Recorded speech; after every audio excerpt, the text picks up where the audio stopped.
Charlie is moving from his wheelchair to the bed. The staff member puts the brakes on, placing the chair alongside the bed, and the leg rests are taken off.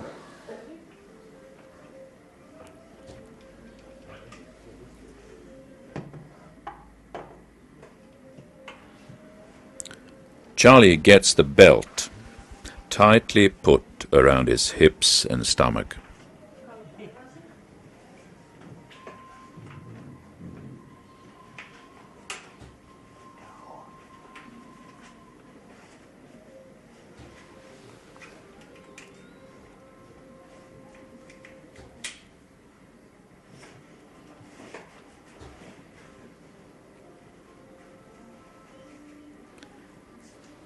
The armrest next to the bed is folded back, and the sliding board is put partly under Charlie's bottom.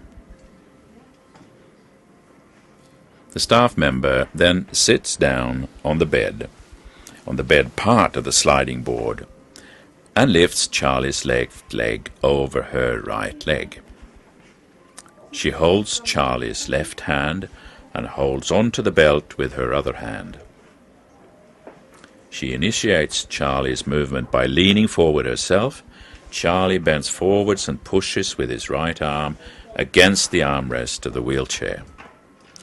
By rocking forwards and backwards, they slide bit by bit on the sliding board, and Charlie moves from the chair over to the bed.